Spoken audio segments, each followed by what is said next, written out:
What's happening, guys? Good morning. Let's put a light on because it's dark outside and it's like 7 a.m. Boy, that light is not good.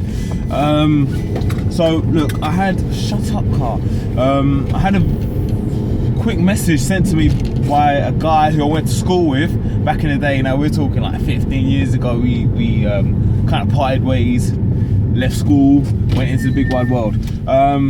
Since then, obviously, I'm a personal trainer now, and my business is getting people in shape and blah blah blah. So he came to me anyway with a question, and he asked me. He said to me that he's always kind of been on the slim side, and he just wanted to bulk up a little bit and just put on a little bit more mass, I suppose, get a little bit more muscular, and I suppose he also wants to put in a bit more definition and shape, which is reasonable. That's fair enough. So it's a pretty straightforward and simple formula. I'm not going to go into the exact specifics because you don't need it at this point. You're only just coming into a bit of a change. So I suppose the best thing that you could do right now is maybe eat a little bit more than you normally do. So make sure that you're making an effort to get more calories in, more energy in. Aside from that, get yourself into the gym, of course, but work with the correct type of exercises. Now, I've mentioned countless times about using compound exercises to their fullest, okay, and using them primarily to be able to increase your size.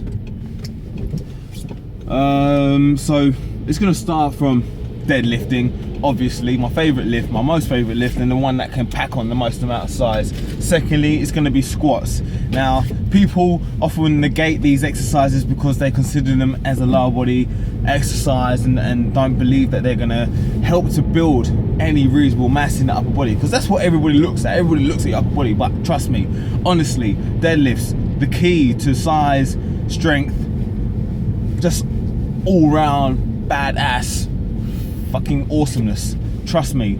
All right, so some of you will have seen my deadlift the other day. Did you see my back? Did you see my triceps? Shit in hell. And one thing I've also noticed with the deadlift as well is the pump in your biceps. If it's done correctly, the pump in your biceps is ridiculous. I mean, I had a pump in my biceps for about 3 days. You can see all the vascularity and everything. And prior to doing deadlifts on a regular, nah, vascularity in my arms, no, not so much definition either. But now that's a key cornerstone of my training. It's made all the difference, you know. I don't need to be training with so much upper body volume. So yeah, deadlifts and squats, primary, that's the key.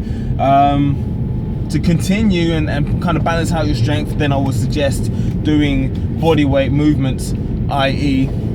the pull-up. Pull-up's going to be an awesome one as well.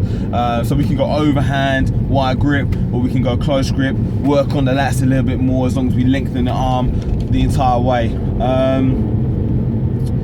What else? Of course, the bench press would be in there, but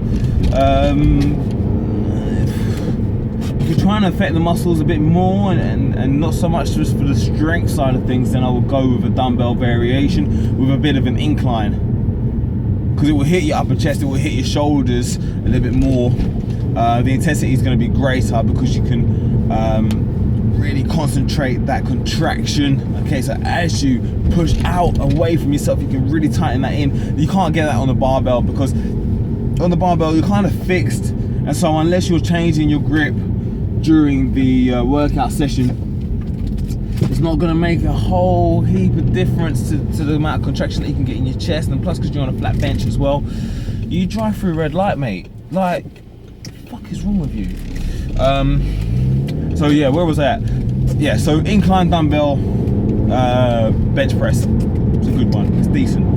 Isolation exercises at this time are not completely necessary. If you are going to be doing any sort of isolation work, then make sure that it's something around the shoulders, and that exercise would be for the rotator cuff. So you could get something like a pulley, and from here just wrench it down and then back, and you can obviously do it in reverse, so you can kind of face towards the exercise machine, pull back like so, or in to out, or out to in, or even both, or even all four.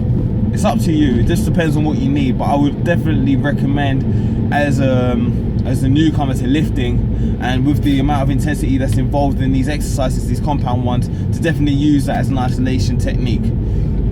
Bicep work, yeah, you can do that. Tricep work, yeah, you can do that, but it's not that necessary at this point. Okay, trust me, you'll pack on a lot more mass just doing the compound exercises, and it's as simple as that. So just make sure to eat and make sure to train. Sleeping, everybody should be getting about 7 or 8 hours every single night, and if you're not, then stop doing the thing that you're doing. What are you doing? Like, why are you lacking sleep? You need your energy. This is why we're going to be eating a lot more. All right, we're not eating a lot more to get fat, so don't even worry about that. That's not going to happen. As long as you're training intensely and you got all those exercises in there, you should be putting on mass. And I would expect, just basic rule of thumb, see that thumb there, look, you can bend all the way back. Basic rule of thumb, we're just going to say probably about 2 pounds a week you're going to put on, and some of that's going to be water weight, obviously, because you're going to be putting more carbohydrates in your body and you're going to be holding on to more water because of it. But 2 pounds on the scale. I would also suggest that prior to doing any kind of workout program, you measure yourself, do a body fat test if you've got calipers or if you know someone that can test you out. Otherwise, get the tape measure out. Measure around your chest, measure around your thighs, your biceps, blah blah blah, even around your neck, because you'll notice that your neck kind of the circumference will change a bit with your deadlifts and that, you know. My wife likes my neck. Oh mate, I'm on one. I've had coffee this morning. I had it earlier than I normally do. But yeah, it's as simple as that. And if there's anything that I've missed out, or if there's anything that you want me to talk about in the future, again, just hit me up, send me a message. Simple as that, mate. Simple as that. I'm always in the car driving from one client to another, so I can do these videos.